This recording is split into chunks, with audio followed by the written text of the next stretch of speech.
Bonjour à toutes et à tous, bonjour coach, on est ensemble pour un nouveau numéro du podcast NBA Extra. Si vous êtes sur YouTube, eh bien vous nous voyez. Si vous êtes sur les autres plateformes de streaming, eh bien vous nous voyez pas. Voilà. Vous nous entendez. Bonjour, bonsoir à tous. Bonjour Nico. Ben, c'est déjà pas mal de nous entendre. C'est mieux que rien, même si on nous entend beaucoup parfois. Trop, peut-être. Oui, après on peut toujours couper. Hein. Exactement. Non, puis toi t'as la voix qui porte en plus, donc on t'entend encore plus que Pas moi. tant que ça, hein. Elle est lourde, mais elle porte pas tant que ça. Gros programme aujourd'hui, on avait plein de sujets à évoquer, du coup on n'a pas vraiment voulu choisir, on va parler de plein de choses, parce que le coach il est dur en affaires et quand tu veux faire un conducteur avec lui, voilà, il veut pas trancher dans le vif, il veut qu'on parle un peu de plein de choses. C'est-à-dire que la NBA, si on décide trop avant, il y a tellement de choses qui arrivent, c'est un peu comme un grand magasin célèbre. Oui, on retrouve encore plus de choses qu'avant, malheureusement. Ouais, c'est ça. Non, c'était pas celui-là. C'est pas celui-là ? Eh non. Ah, j'ai pas la ref alors. C'est la Samaritaine. Non, ah oui, la Samaritaine, oui, bien là, sûr. c'est le BHV. Donc, ouais, moi je parle du BHV, bien sûr. Oui, je sais même pas si on a le droit de citer tout ça. Bref, on s'en fiche. On va dire quoi ? On va dire Galerie Lafayette. Exactement, Galerie Lafayette. Allez, on commence par... forcément, il fallait qu'on parle un peu des Lakers. Désolé pour ceux qui n'aiment pas l'équipe de Luka Doncic. Les Lakers qui sont 7-2, qui sont deuxième de l'Ouest. Il n'y a que le Thunder en 8-1 qui est devant. Avec un Luka en mode MVP, dernier match contre San Antonio très accroché. Il n'y avait pas Reeves, il n'y avait pas LeBron, il n'y avait pas Fox et Harper non plus de l'autre côté. Et on a vu des Lakers vaillants, mais j'ai envie de te dire, heureusement qu'il y a quand même Luka Doncic sur le terrain, parce que sinon, ça serait compliqué de créer des points. C'est pour ça qu'il est là, même s'il a eu une certaine maladresse contre les Spurs. Ils ont survécu à ça. Il met 40 points parce qu'il met beaucoup de lancers. Il rend les autres meilleurs. Il a toujours une connexion avec les grands 5 plongeants qui fait que ça donne des points relativement faciles grâce à son génie et à l'élévation des deux autres. Je parle de Jackson Hayes et de DeAndre Ayton qui, lui, pour le coup, en 31 minutes, est constant, dur, depuis qu'il a les cheveux un peu rouquins en rouge, là, ça va mieux. Marcus Smart qui s'éclate, Hachimura qui est très bon. Bref, cette équipe joue bien. Le plan de jeu défensif sur Victor a fonctionné aussi, puisqu'ils l'ont tenu à 5-14, ce qui est une bonne perf, même si Victor a tiré beaucoup de lancers, et ça fait partie de son nouveau jeu. Voilà, mais les Lakers, ils savent ce qu'ils font, ils montrent que J.J. Redick mène bien sa barque dans ce début de saison. Maintenant, j'ai vu que LeBron, sa date de cette nuit, était autorisé à l'opposition directe. Donc, on verra quand tout le monde sera au complet. Enfin, quand ils seront tous là. Ça va être un jeu différent. L'intensité défensive sera peut-être un peu moindre, mais il y aura beaucoup plus de talent et de possibilités offensivement. Et puis, LeBron, il peut défendre, peut-être sur moins de temps que dans son prime, mais il sait défendre. Voilà. Sur Austin Reeves, c'est plus une faiblesse. Mais bon, après, on a le droit de progresser. Il est malin, placé. C'est aussi le boulot du coach de cacher les mecs qui sont pas les plus grosses pointures en défense. Le problème, c'est quand on a 2 à cacher en même temps sur le terrain pour revenir sur LeBron. Voire 3, parce que Luka, c'est pas non plus... je parlais de Luka, moi, là, pour oui. le coup. Oui, tu peux faire, ça fait même 3 sur 5 avec LeBron, qui pourrait revenir le 18 novembre contre le Jazz, parce que là, pour les Lakers, il y a un road trip à l'Est. Et si on veut jouer la sécurité, on va attendre que ça revienne en Californie à domicile pour LeBron James. De toute façon, il n'y a pas vraiment péril dans la demeure en fait pour les Lakers. C'est vrai que s'ils avaient commencé en 2-7, ça serait pas la même chose. Là, 7 victoires, 2 défaites et sur 5 victoires d'affilée, si je ne m'abuse, en fait, tout tourne bien. Ça démarre même presque mieux que ce à quoi on pouvait s'attendre pour Los Angeles. Ça démarre aussi à l'image de ce que fait Luka. 5 matchs de 100 points. 5 matchs, oui, il est sur 40 points, 11 rebonds et 9 passes de moyenne à 50% au tir. Il n'y a que le pourcentage à 3 points, il est à 30%. Il arrose pas mal, c'est vrai, à 3 points. Alors, mais on sait qu'avec lui, ça vient. Combien de fois il prend des fins de possession sur des shoots un peu circuit shot extérieur. Voilà, Luka est formidable. Reeves a fait un intérim merveilleux. Les big men tiennent la route. Hachimura a jamais été aussi propre. Marcus Smart commence à trouver son rôle quand il n'oublie pas de mettre les 2 pieds du bon côté côté de la ligne sur une remise en jeu, en ligne de fond. C'est là. Je pensais qu'elle allait avoir faute technique, moi. Je sais pas, j'avais peut-être dans ma tête. Je me suis dit que c'était une faute technique c'est comme appeler un temps mort quand on n'a plus. Je pensais que ça allait se traduire comme ça. Mais bon, finalement, ils ont que rendu la possession et ça aurait pu coûter très cher cette fin de match. C'est finalement comme mettre le pied sur la ligne quand tu es sur le terrain. Il y a un moment où tu dois avoir les deux pieds à l'extérieur. Il ne les a jamais eus, donc c'était réglé. Voilà, non, mais ils survivent à pas mal de choses. Puis des victoires. On a vu qu'à Portland, on peut se faire attraper, puisqu'Oklahoma s'est fait attraper également. Même s'il manquait des joueurs, tout ce que tu veux. Mais la NBA et le load management fait que quand tu joues tous tes matchs à bloc, et ben, même s'il te manque des joueurs, on a des exemples. Atlanta a gagné le premier match sans Trae Young. On verra la suite. Milwaukee avait fait un coup sans Giannis, et Dieu sait que Giannis porte son équipe. Donc, il y a beaucoup de talent, beaucoup de joueurs. Quand la répartition du ballon et des options est différente, il y a parfois des coups qui se font, mon cher. Le retour de LeBron, forcément, va faire du bien à cette équipe. Ça va aussi quand même énormément le déresponsabiliser sur toute la création offensive, le fait d'avoir cette explosion de Reeves désormais.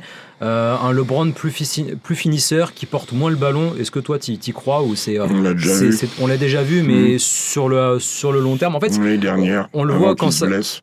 Exactement, mais le truc, c'est que souvent, ça va un peu moins bien à un moment, il est obligé de reprendre ce rôle. Là, on peut penser qu'avec Reeves et Doncic, sans blessure, il n'aura pas besoin de porter autant la balle. Bien sûr, et il vaut mieux pas. Parce que sans ça, ça sera un concours de qui le met le plus par terre. Mais il est très bien capable de jouer en 4-3, fuyant pour le 4, puissant pour le 3, de jouer propre. Enfin, LeBron est un formidable joueur de basket. Il sait tout faire. Donc, les joueurs, les Fouori classés, et lui, c'est Fouori classé, ils savent exactement se glisser, surtout dans une équipe qui marche. Ce serait une équipe, comme tu disais, sous pression et tout, mais là, tu te glisses dans ce qu'il faut, dans ce qui manque, parce qu'il manque encore des trucs. Parfois, ils sont passés ric-rac, c'est pas dit qu'ils passent à chaque fois comme ça. On le voit dans d'autres sports, on le voit en NBA cette année aussi, avec certaines équipes qui passent toujours à côté, comme Orlando en ce moment, par exemple, qui n'arrivent pas à trouver le mojo, quoi. Et gagner, c'est un truc, voilà. À l'inverse, Chicago, ça leur tombe dessus. Les Knicks qui sont pas foutus de gagner. Enfin, on en parlera. Vas-y, on enchaîne tout de suite sur les Knicks. Version Mac Brown, moi je voulais te demander ton avis forcément sur New York. Déjà, est-ce que tu aimes ou tu aimes pas cette nouvelle version des Knicks, 3e de l'Est, avec un jeu quand même assez différent. Enfin, moi, pour avoir vu quand même déjà plusieurs matchs des Knicks cette saison, déjà il y a un truc qui est frappant, c'est que ça joue plus vite. Jalen Brunson porte moins la balle, fait moins de dribbles, le ballon bouge plus. Après, est-ce que c'est mieux ou pas ? Ça, c'est à toi de me dire, mais c'est quand même assez différent, ces Knicks version Mac Brown. Moi, ce que je vois au premier chef, alors c'est vrai qu'en attaque, c'est plus libéré, mais je trouve qu'en défense, c'est beaucoup plus liberté pour l'adversaire. Ça l'était déjà l'année dernière, en début de saison. Je me souviens que tu râlais déjà sur le fait que les Knicks avaient perdu leur identité défensive. Oui, elle était revenue. Tout à fait. Et là, il va falloir que Mike Brown, c'est vrai que ça respire un peu mieux en attaque. Ok. Il a débuté la saison avec les 2 big men. Je suis pas sûr qu'en saison régulière soit obligatoirement un bon choix.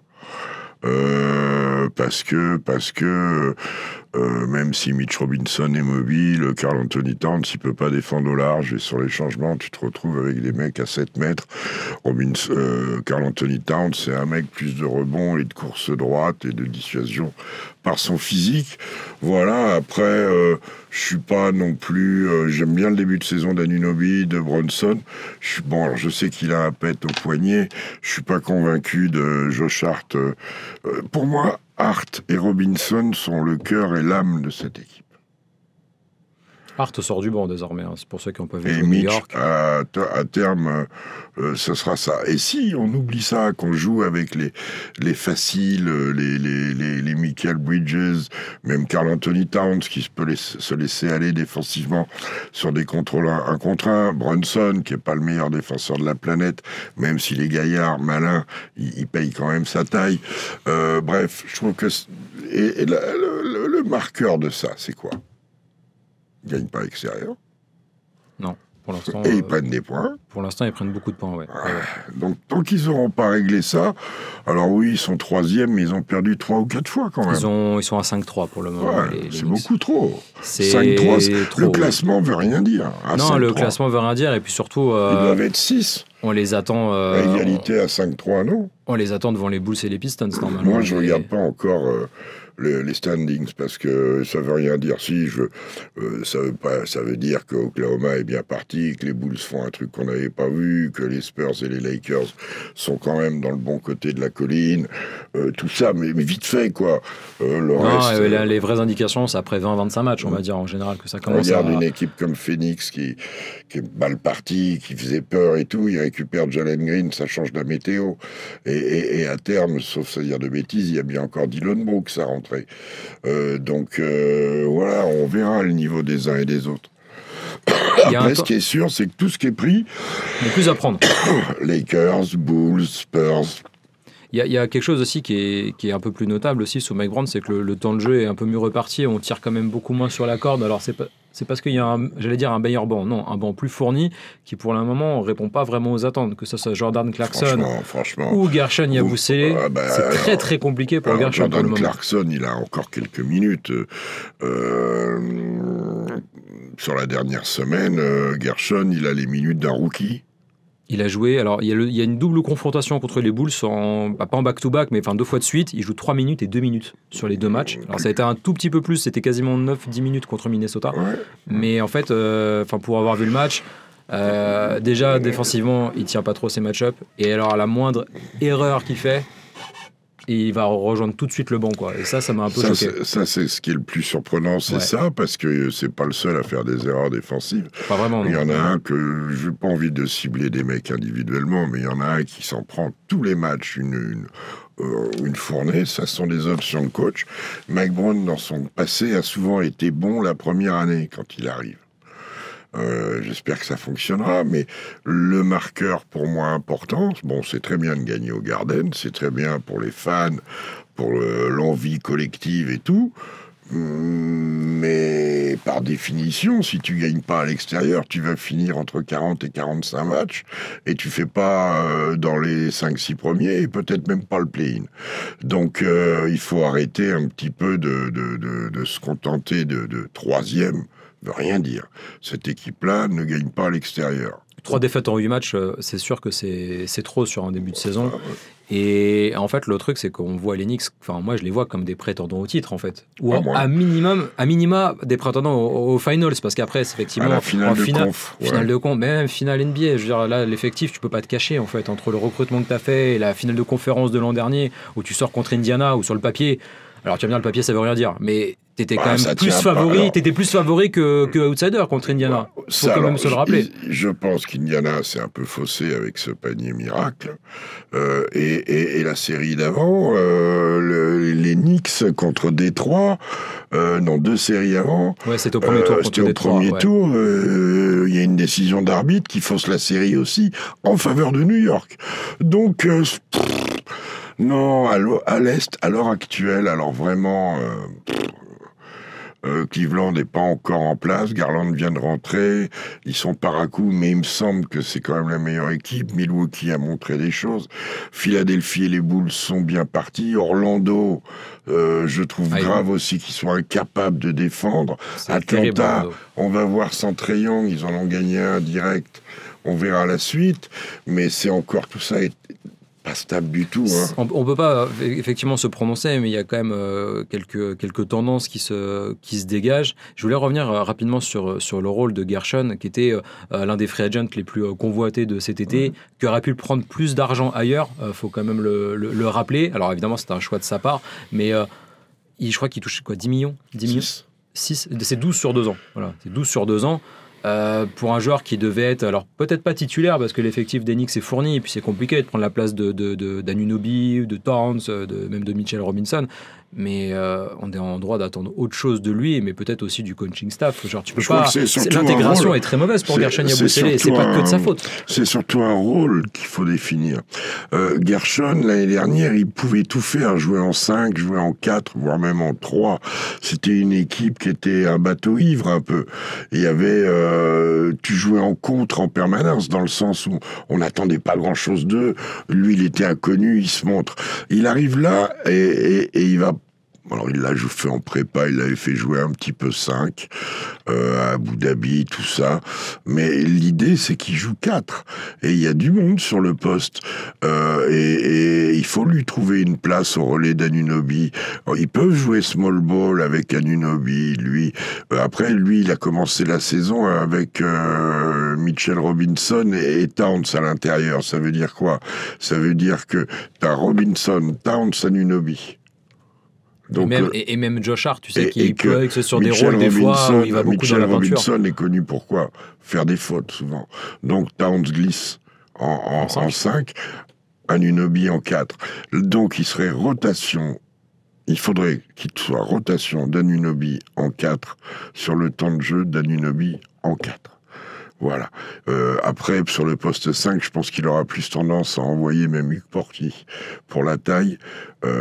Derrière Robinson, d'abord Towns et après Hugh Porty, avant de mettre Gershon. Sauf s'il veut tenter un coup de small ball. On verra. On verra. Mike Brown est passé par les Warriors, il connaît un peu le small ball. Voilà. Mais après, le jeu d'attaque, je veux bien, mais les mecs sont forts, hein, de toute façon, offensivement. Ce qui me surprend cette année, c'est qu'il y a beaucoup d'équipes. Pour moi, en pré-saison, ce que tu installes en premier, c'est la défense. Surtout quand tu as des joueurs de ce calibre-là ou sur des schémas collectifs simples qui vont se travailler au fil de la saison, tu peux déjà fonctionner. Mais défensivement, Michael Bridges, je le dis, il me fait peur en défense. Je suis pas sûr qu'il puisse défendre sur la petite caméra là. Pourtant, elle bouge pas beaucoup. Non, c'est bien pour ça que je le dis. Voilà, et c'est ce qu'amène un Josh Hart. Tu peux pas avoir que des mecs talentueux. Non, mais surtout que là, au Bridges, des fois, entre guillemets, pardonnez-moi l'expression, il se fout un peu du monde. C'est qu'il a les qualités pour défendre. Il peut défendre très bien. Genre la série contre Boston, il fait des choses magnifiques, notamment sur Tatum et Brown. Oui, le basket, effectivement, c'est pas qu'un jeu d'attaque. Et Michael Bridges, là où on l'attend, c'est sur ce côté vraiment. Alors, tu vas me dire, toi, t'aimes pas cette expression, mais le two-way player, quoi. Il y a un moment où c'est un joueur. Basketteur complet. C'est un basketteur qui est censé quand même être complet. C'est pas une superstar. Faut pas qu'il se prenne pour ce qu'il n'est pas, Michael Bridges. Il a tendance. Bah voilà, c'est peut-être ça aussi le problème parfois. Et ça c'est aussi le rôle de Mike Brown de lui faire rentrer ça dans la tête. Ouais, bon, c'était un peu le cas avec Thibodeau aussi. Hein. C'était déjà le cas un peu avec Thibodeau. Tiens, on passe à un autre sujet. Quelqu'un à qui il faut faire rentrer plein de choses dans la tête, c'est Ja Morant. Tu voulais revenir sur... Ou on enlevait. Ou on enlevait, il y en a peut-être trop, je sais pas. Mais voilà, pour refaire un peu l'histoire très rapidement, il a été suspendu un match contre Toronto après... soi-disant, a priori, une prise de bec avec Thomas Isialo sur une mi-temps du match, sur la mi-temps du match précédent. Non, pas une prise de bec. Alors, il n'a pas apprécié certaines critiques que lui aurait fait le coaching staff. C'est-à-dire que Thomas Isialo est un coach qui tente en Finlande, en Allemagne ou en France, analyse à chaud dans le vestiaire. Et il dit les choses. Ce que ne font pas, effectivement, la plupart des coachs. Ouais. Tous, bon, pratiquement tous. Je parle pas de mi-temps, je parle de fin de match. Et là, en gros, il a dit à Ja Morant que il diminuait leur impact, holding us back. Tu nous tires en arrière, tu nous limites, ouais, tu nous freines. Tu nous freines, tu t'en rends peut-être pas compte, mais tout le monde s'en rend compte. Enfin, il lui a dit 2 mots. Et aux States, tu sais comme moi que ça arrive vite, les journalistes. Là, si tu veux, tu vois moins de scandales d'interviews quand les mecs vont au podium, parce qu'ils ont le temps de se dire, hop là, tandis que là, ils sont à leur casier, il est encore torse nu, il se rhabille, tu sais même pas s'il est douché, et c'est pas bien grave. Non, mais pour dire qu'il est encore dedans, quoi. Il est encore dedans, et il sort ça. Alors, c'était inévitable. 2, il faut pas s'attendre à un trade que ce soit Houston qui, eux, en plus, en ce moment, ils sont en analyse de leur équipe pour la suite de la saison. Ils verront bien comment ça se passe. Oui, Van Vliet s'est blessé, mais ils vont voir comment Amen Thompson, Reed Shepard et compagnie avec Katie et les autres arrivent à s'en sortir comme ça. 3, on fait pas un trade au bout de 6 matchs. Non, 7 matchs, 8 matchs. Ça n'existe pas. Ça n'existe pas. Pas avant 25-30. Ouais. Et ça me fait terriblement penser au cheminement de Jimmy Butler. Ah, tu trouves avec Miami? Dès qu'il a eu récupéré ses esprits, Ja Morant, à mon avis, après sa sortie, il a commencé à dire quoi. Il a mis 18 points, 10 passes, même si le pourcentage est aléatoire, et le comportement, l'attitude générale n'est pas tout à fait celle qu'il faut pour le haut niveau. Il dit qu'il n'a pas de joie de jouer. Qu'est-ce que disait Jimmy Butler il y a 1 an? J'ai perdu ma joie de jouer. Je pense que ça veut dire que voilà, on demande. Enfin, c'est une demande de trade non officielle. Voilà. Non officielle. Voilà. Pour moi, je peux me tromper. Ah oui, ça y ressemble. Mais ça y ressemble. Voilà, c'est pour ça que je voulais y revenir, puisque c'est sorti un peu. Et, tu m'as pas laissé terminer, mais cette phrase, effectivement, elle est assez marquante, parce que c'est pas tous les jours qu'un joueur dit ça. Quand même, j'ai plus la joie de jouer, quoi. Je veux plus être ici, en fait, tout simplement. À 33 millions l'année. Plus. Beaucoup plus. 37. Non, tu sais que lui, il avait perdu de l'argent. Il avait perdu de l'argent à cause de... Il doit être à 37. Alors écoute, l'année prochaine, en tout cas, il a 42. Et l'année d'après, il est à 44, parce qu'il a encore 2 ans de contrat après cette saison-là. Il me semble qu'il est un peu plus, mais peut-être que tu as raison. Peut-être que tu as tout à fait raison. Non, il est à 39, il est quasiment à 40, 39,4 millions. Bon, ça fait pas une énorme différence, mais c'est... Non, c'est vrai que la joie de jouer, c'est autre chose. Mais quand même, ça aide à être joyeux, quand même. C'est vrai, après, tu sais, on est quand même... mais il faut qu'il arrête. Il n'est pas raisonnable. Il a un coach qui a été investi de manière très rapide. Je rappelle le cursus de Isola.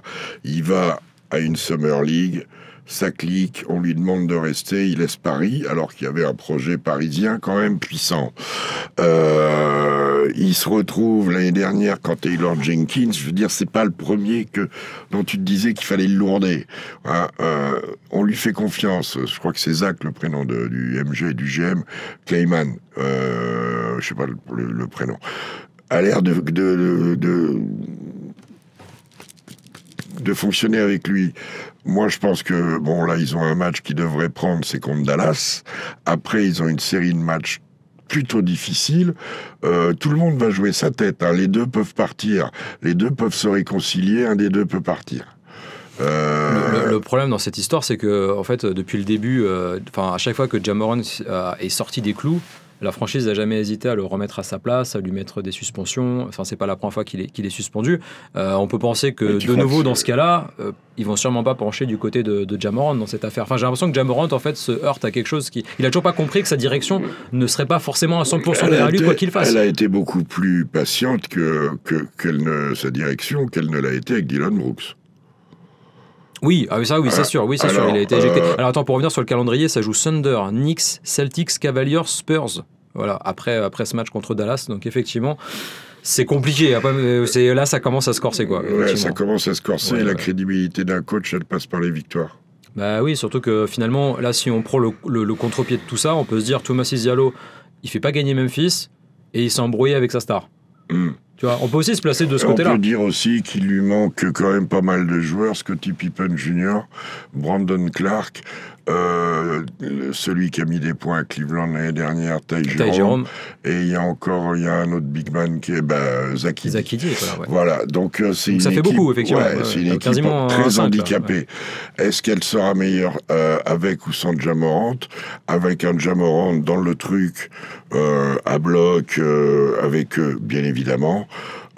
Avec un Ja Morant, je veux dire, quand tu vois un joueur, on va rater les shoots, ça arrive. Mais quand tu vois un joueur qui met pas tous les ingrédients, physiquement, mentalement, dans les courses, pas ramener tout à soi-même, c'est dur à supporter. L'attitude est pas bonne et la situation elle devient intenable, surtout que en fait plus les faits avancent, moins ça donne envie aux autres équipes de tenter un trade. Et ça fait perdre de la valeur. C'est ça aussi le gros problème dans cette histoire. La presse américaine a listé quelques équipes qui pourraient être intéressées par lui. Déjà, il n'y en a pas beaucoup, mais à part New Orleans, Miami, Phoenix et Minnesota, c'est les rumeurs de la presse américaine. Ouais, Houston, pour le coup, j'y crois vraiment pas. Mais... Pas trop. Mais en fait, Minnesota, je sens que son duo avec Anthony Edwards, ça te plairait. Toi, t'aimerais voir ça, je pense. Ils sont de la même draft, hein, c'est ça. Je crois qu'ils sont de la même draft, oui. Mais bon, tu vois, finalement, c'est des équipes qui, entre guillemets, à part Minnesota... Donc à prendre Zion avec... faire le duo Zion. S'ils ont joué ensemble au lycée, Zion et Ja Morant, et c'est deux très bons copains de lycée apparemment, ce qui n'est pas forcément étonnant finalement. Ça pourrait être aussi sympathique, mais finalement ça ne va pas non plus se bousculer au portillon quoi, pour récupérer Ja Morant, et surtout pour quelle contrepartie. Il y a un contrat courant où il a certes perdu 40 millions suite à sa suspension, enfin bref, puisqu'il n'était pas éligible au premier 5 NBA. Ouais, c'est ça. Donc, il ne pouvait pas avoir le Supermax. Il ne pouvait pas avoir le Supermax, donc il a eu moins 40, mais il y a quand même 40 millions à sortir pour l'avoir. Après, tu vois, 40 millions, c'est pas le salaire d'un franchise player, pour le coup. Oui, d'accord. Mais depuis quand il régresse ? Il régresse depuis 2022, statistiquement. Oui, tout à fait. Et que ce soit à l'adresse, les dons Alors, de il nous points, régale par des highlights, mais après, les franchises, les coachs, il faut faire avancer, gagner des matchs. Et lui, entre suspension, blessure, pas de chance... il régresse depuis 2022. Tu te rends compte ? Ouais, ça fait 3 ans. On est en 2025. Ouais. Mais le problème, surtout, le plus impactant, je trouve, c'est son adresse, en fait. C'est qu'il ne travaille pas. En tout cas, il ne s'améliore pas sur le tir à 3 points et l'adresse est catastrophique. Alors qu'à cette époque dont on parlait, avant 2022, c'était pas. Il commençait justement, avant toutes ces frasques extra-sportives, il commençait à avoir un shoot, un vrai shoot. Il ne travaille pas assez. Alors, il a cette nature de slasher, il a ce côté iversonien encore plus haut, fou et magnifique. Mais le shoot, c'est que du boulot. Hein. Cette année, il est le 3e joueur à jouer le plus de pick and roll. Donc l'équipe joue pour lui. Avec Taylor Jenkins, et ça a certainement contribué au fait qu'il soit coupé, souviens-toi, Ja Morant ne montait pas toujours la balle, même rarement. Il imitait le nombre de touches de balle. Il est dans les 2-3 qui ont le plus de touches de balle de la ligue, avec Luka Doncic, et j'ai plus l'autre en tête.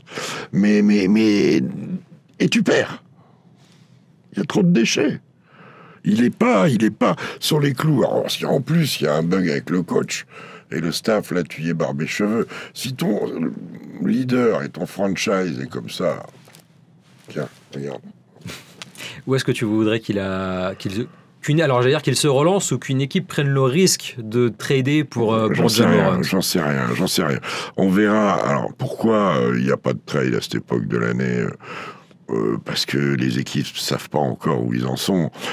Tout le monde va savoir, mi-décembre, un petit peu quel est le niveau, les ambitions, les ajustements et tout. Prends Houston, ils vont voir si à la main, ça roule avec les joueurs qu'on a cités.